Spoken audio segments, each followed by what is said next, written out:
Sent to us for review is the Neo Geo Arcade Stick Pro.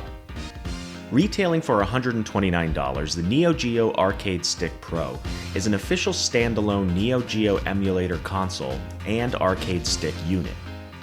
The unit features 20 pre-built games, all comprised of popular Neo Geo fighting games. However, there is an official update coming soon that will unlock an additional 20 games. This unit arrived in attractive packaging, with the front of it being clean and simplistic, akin to what Neo Geo hardware was known for. The back of it not only showcases the arcade stick, but also the 20 games preloaded in the unit. Here is a list of the 20 games currently preloaded on the system. Inside, you will find the Arcade Stick Pro, a USB power cable, a USB to USB-C adapter, a Neo Geo sticker, and rubber feet should you decide to put them on the bottom of the arcade stick. One thing to note is that there is no AC power adapter for the USB cable included, nor is an HDMI cable provided. This was a bit of a letdown, as we feel a product like this should come with everything you need to play right out of the box, which isn't really the case here. The back of the unit has an HDMI output that puts out 720p, a USB-C plug for power, and a standard USB slot, which is for updating the unit's firmware. The bottom of the unit has a removable panel with a USB cable inside that can be used with the USB-C adapter to link up to the Neo Geo mini console released last year, and can be used as an additional controller for that unit. The HDMI output quality of the Arcade Stick Pro, however, is superior to last year's Neo Geo Mini, and unfortunately, you cannot use the Mini as a controller for the Arcade Stick Pro. This USB cable can also be used with other systems, which we will discuss in a bit. On the side of the unit, we have a turbo, options, select, and start button. A power switch, as well as a mode switch that puts the unit in console mode. PC1 or PC2 mode is also here. Console mode is for using the unit as just that, a console, while using the arcade stick to play. You can also use the USB-C 1-player and 2-player ports located on the front of the unit to plug in the official Neo Geo Mini controllers released a little while back with this mode. There is also a headphone jack located here.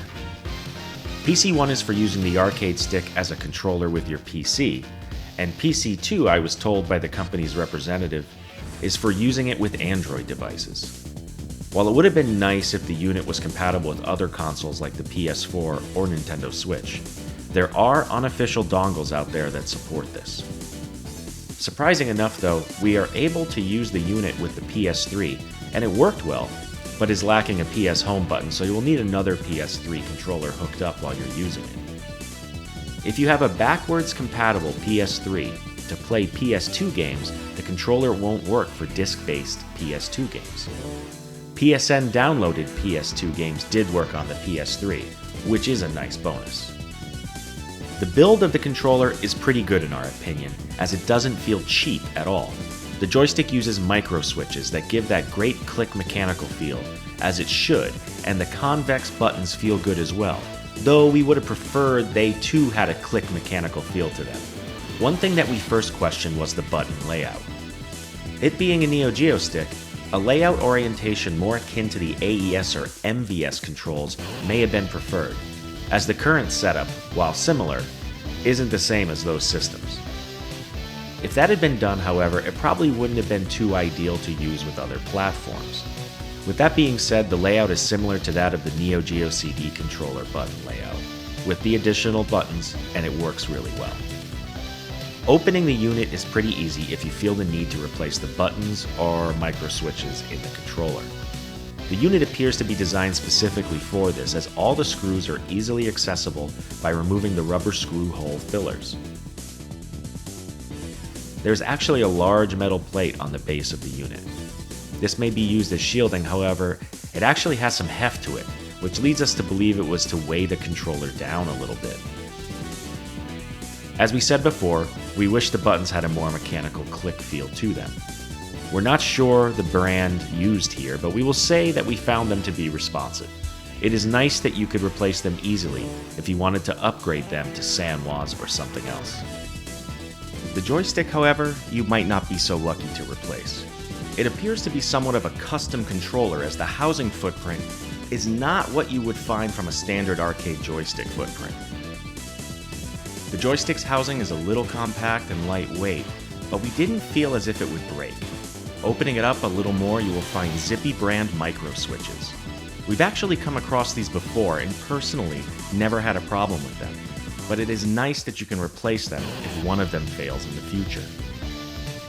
The joystick is fairly responsive, and while we are more of a bat-top joystick kind of guys, we can actually see why people prefer the shorter ball tops for competition play and are becoming more fans of them ourselves. You can even replace the ball top with another aftermarket one should you choose. You can do this without even opening up the joystick, as there is an access hole on the bottom that you can put in a flathead screwdriver and twist the ball top off, which is a pretty nice feature.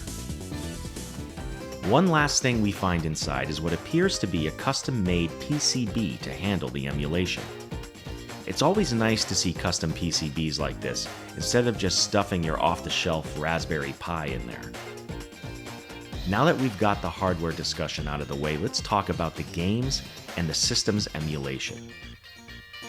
Starting the unit up, we are presented to a clean and simple interface. Some music here would have been nice, but by no means was it off-putting that there isn't anything there. There is a mix of Japanese and English title cards shown. However, the English name can always be seen above in text.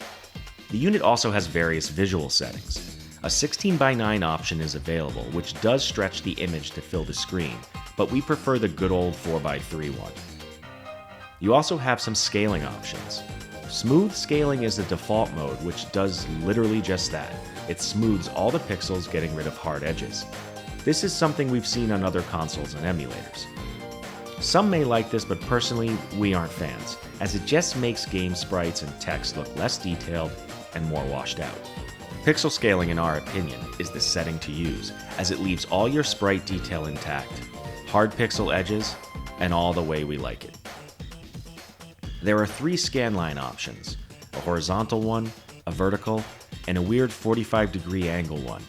But to be honest, the lines seem too thin in our opinion, and when any of them are enabled, the smooth scaling effect to the pixels is in place. Because of this, I would avoid using these. You also have a mid-game save and load option, which is always nice to have. Games appear to play like their AES counterparts, and not the MVS versions. Because of this, you get more accessible in-game menus and modes in some games. From what we can tell, all the games default to the Japanese language option, but they can easily be changed to the English through the in-game menu of the game. The emulation overall is very good. We didn't notice any lag, the sound sounded pretty much spot on, and with there being some volume levels varying from game to game, however, this was something we've noticed even on Ito's MVS arcade cabinet, so it is probably something that was inherent into the original software. This is by no means distracting or a turnoff. As said earlier, at this time all the games on the system are fighting games. We found the selection of the games to be some of the Neo Geo platform's best fighters.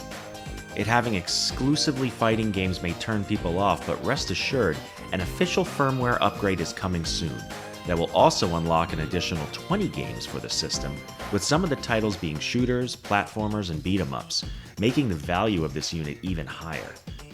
So what do we think about this unit overall?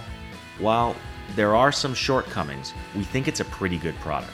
With 20 games available and 20 more confirmed to be coming down the pipe for a total of 40 titles, the amount of games easily competes with the other Classic Edition consoles we've seen released.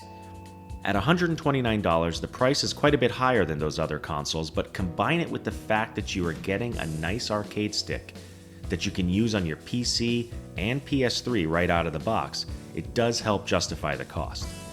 We especially enjoy playing PC games with it. At the time of its initial release, the Neo Geo was out of reach for a lot of consumers due to the hardware's excessively high cost. To this day, collecting for the Neo Geo is one of the most expensive systems to collect for. many of us never got to enjoy the system's library or become familiar with the games like we did with the NES, SNES, or Genesis. While there have been compilation releases of the games across various platforms recently, it's nice having a plug-and-play unit that has a great library to become more familiar with. Overall, we do recommend this one as a good way to explore and play the Neo Geo library. Thanks to SNK for sending us one to review, and especially thank you for watching.